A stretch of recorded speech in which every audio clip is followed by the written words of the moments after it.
പാലിന് പൈസ തരാൻ പറഞ്ഞ അച്ഛൻ.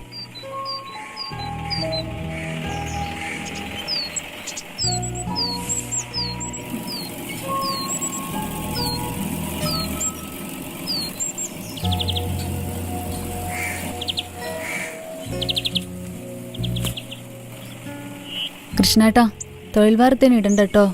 എന്താ മോളെ, പൈസേന്റെ കാര്യാ? രണ്ടും മടുത്തു എനിക്ക്.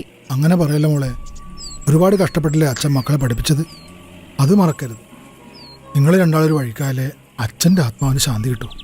ഇനി അതല്ല പൈസേന്റെ കാര്യമാണെങ്കിൽ മോക്കൊരു ഉദ്യോഗമാവുന്നവരെ ഞാനിന്ന് നിർത്തില്ല. പോരെ?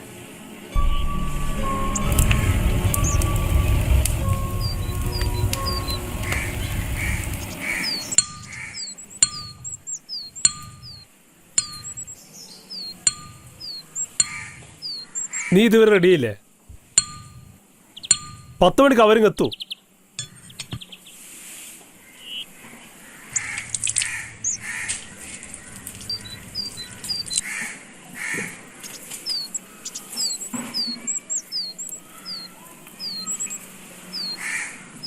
നാട്ടുകാരെല്ലാം നല്ല നാട്ടുകാരാ. നിങ്ങൾക്ക് അങ്ങനെ മോശം ഞാൻ കാണിച്ചു തരുമോ?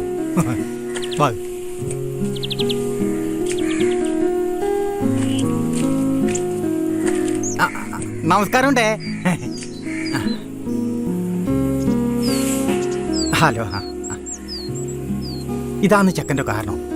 ഇരിക്കെ. ഇത് ചെക്കൻ്റെ വെല്ലിച്ച. ഇത് ചെക്കൻ. പിള്ളേർക്ക് ഇഷ്ടമായ പിന്നെ വെച്ച് നിർത്തണം. ഒരു സർക്കാർ ജോലിയുള്ള പെണ്ണിനെ ഞങ്ങൾ ആഗ്രഹിച്ചേ. പിന്നെ എല്ലാം പഠിച്ചവൻ്റെ കയ്യിലല്ലേ, നടക്കട്ടെ.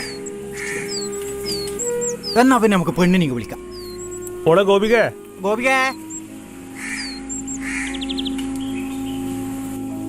മോളെ ഇതാണ് ചെക്കൻ. നല്ലോണം നോക്കിക്കോളേ. അവളോട് എന്തെങ്കിലും സംസാരിക്കണമെങ്കിൽ എല്ലടാ, വെള്ളം പിന്നെയും കുടിക്കാം. വിദ്യാഭ്യാസമുള്ള പെണ്ണ. ജോലി എന്റെ പേര് അതുൽ. ഞാൻ ഇവിടെ ഒരു പ്രൈവറ്റ് കമ്പനിയിൽ ജോലി ചെയ്യുന്നു. അറിയാം. ഇയാൾ എന്ത് ചെയ്യുന്നു? ഞാൻ ബിടെക് മെക്കാനിക്കൽ എഞ്ചിനീയറിംഗ് കഴിഞ്ഞതാ, പക്ഷെ ഒന്നും ശരിയായില്ല. ഓ, അത് കുഴപ്പമില്ല. എല്ലാം കൂടെ ഒരു 10 സെന്റ് ഉണ്ടാവില്ലേ? ഓ, ഉണ്ടാവും. ഇയാൾ എനിക്ക് ഇഷ്ടമായി. ബാക്കിയൊക്കെ ഒരു സസ്പെൻസ് ആയിരിക്കട്ടെ. ഓക്കെ, ശരി, ബൈ.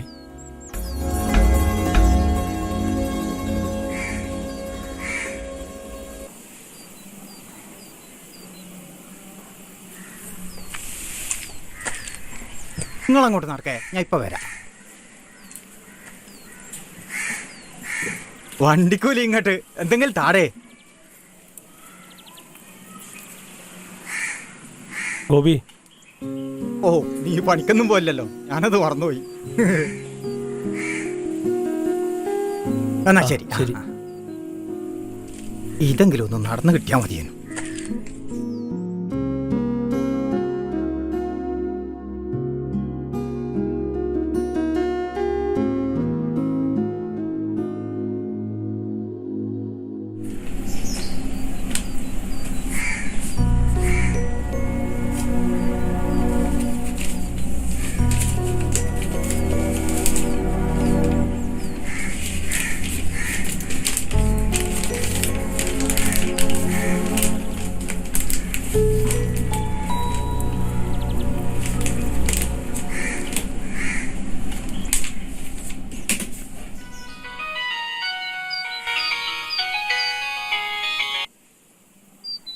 ഹലോ, ആ പറ.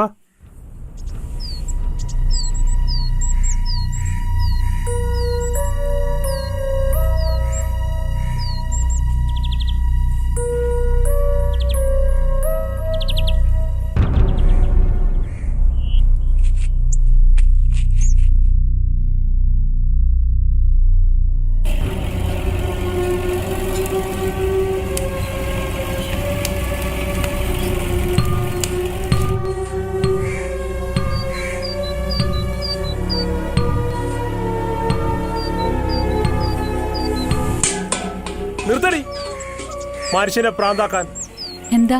എന്തായിട്ടുണ്ടായേ? അങ്ങനെ അതും മുടങ്ങി. എന്താ, കൊല്ലപ്പണിക്കടുത്ത് അത്രക്ക് ഫേമസ് ആണല്ലോ. ഈ പണ്ടാരം നിർത്തി വേറെ ജോലി നോക്കാൻ പറഞ്ഞാല് അതൊക്കെ പറ്റൂല. സാരില്ല, പോട്ടെ. നട്ടലുള്ള ആണൊരുത്തൻ എവിടെയെങ്കിലും ഉണ്ടാവും. എന്താ? കാത്തിരുന്നോ, നാളെ തന്നെ വരൂ. പിന്നെ ഞാൻ എന്താ ചെയ്യണ്ടേ? ഈ ആലയിലെ പണി കൊണ്ടാ ഈ വീട് കഴിഞ്ഞു പോണത്. അറിയോ, എന്നെ കെട്ടിക്കാൻ എന്റെ പൊന്നങ്ങൾ എന്ത് ഉണ്ടാക്കിയേ? അതും ഞാൻ തന്നെ കഷ്ടപ്പെട്ട് ഉണ്ടാക്കണ്ടേ? ശരി, ഞാൻ ഈ പണി നിർത്താം. വലിയ പഠിപ്പിന്റെ തലക്കനെ മാറ്റി വെച്ച് ആദ്യം വല്ല പണിക്കുമ്പോ എന്നിട്ട് പറ. മതിയാക്കടി, മര്യാദക്കുള്ള പണിയും കളിച്ചില്ലേ പിന്നെ ഇതിനുള്ളിൽ ഓളൊരു കുലത്തോ ഇല്ല. മനുഷ്യനെ നാണം കെടുത്താനായിട്ട്. അത് ഞാൻ സഹിച്ചോളാം. എന്നെ കുറിച്ചോർത്ത് എന്റെ ഏട്ടൻ വേവലാതിപ്പെടണ്ട. ഈ വീടിന്റെ 4 ചുവരുകൾക്ക് ഉറപ്പുള്ളിടത്തോളം കാലം എന്നെ നോക്കാൻ എനിക്കറിയാം.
Hello,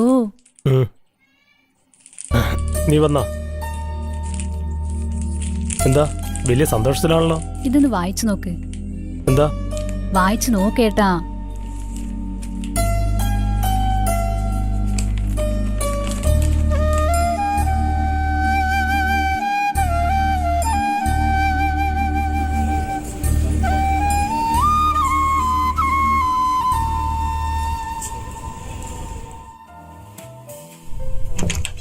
May I come in? Yes come in, please it. Thank you sir. തന്നോടൊരു ഗുഡ് ന്യൂസ് പറയാനാണ് വിളിപ്പിച്ചത്. എന്താ സർ? കഴിഞ്ഞ 2 മാസമായി തൻ്റെ പെർഫോമൻസ് നോക്കുകയായിരുന്നു. അതെ, മാനേജർ പോസ്റ്റിലേക്ക് തനിക്കൊരു promotion with more salary. Sir, ഞാൻ അതൊക്കെ ഞാൻ വിചാരിച്ച ഈസി അല്ലേ ഗോപിയ? ഇതൊക്കെ ഒരു അഡ്ജസ്റ്റ്മെന്റ് അല്ലേ മോളെ? പച്ചിരുമ്പ് ചതുക്കുന്ന കയ്യായത്.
ഇനി ഇതിൻ്റെ പേരിൽ അവളോടൊന്നും ചോദിക്കാൻ നിൽക്കണ്ട. ആശിച്ച് കിട്ടിയ ജോലി പോയതിൻ്റെ സങ്കടം ഇനിയും അവൾക്ക് തീർന്നിട്ടില്ല. PSC ലിസ്റ്റ് കയറിയിട്ട് 7ാമത്തെ കൊല്ലം. ആ പ്രതീക്ഷയും പോയി. UAE കമ്പനിയിൽ നിന്ന് കഴിഞ്ഞ ആഴ്ച അവർ വിളിച്ചിന്. ഗോപി ഒരാളുടെ കയ്യിലേൽപ്പിക്കാതെ എങ്ങനെ പുറന്നാട്ട് പോയി മനസ്സാലത്ത് നിൽക്കുക? ഡാ, ഒക്കെ നേരെയാവും. പടച്ചോനൊരു ലിസ്റ്റ് ഉണ്ട്. സമയമാവുമ്പോൾ അത് മുമ്പ് കൊണ്ടുതരും. നീ നോക്കിക്കോ.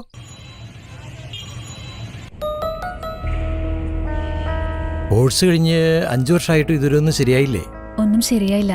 ട്രൈ ചെയ്യുന്നുണ്ട് സർ. நீங்க ஃப்ரெஷ் தானே? அப்படி இல்லப்பா, இப்போ ஏதாவது வேலை இருக்கா? I mean part time job. ഞാനൊരു ബ്ലാക്ക് സ്മിത്ത് ആണ്, ട്രഡീഷണലി. Black smith? ഓ, കൊല്ലപ്പണി. ഇതും പറഞ്ഞ് നടക്കല്ലേ, കമ്പനീൻ്റെ ഇമേജ് പോവും. ഇല്ല സാറേ?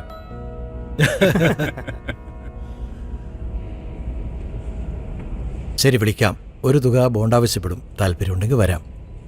ശരി സർ.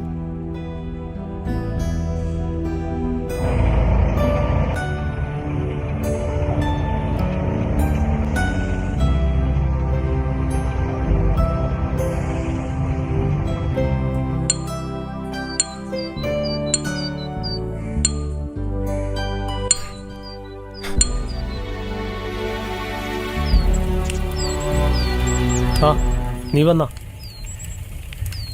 ഇതൊരു ചൂട്. ഓ വല്ലാത്ത നീറ്റൽ. സാരമില്ല.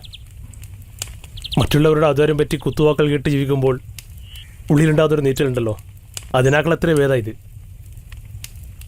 ഇനി എൻ്റെ കുട്ടി ആലക്കാരണ്ട. മോളെ നിന്നെ, നാളെ നിന്നെ കാണാൻ ഒരു ടീം വരുന്നുണ്ട്. നടക്കും. ദാ ഭഗവതിയാണ്. നടക്കും.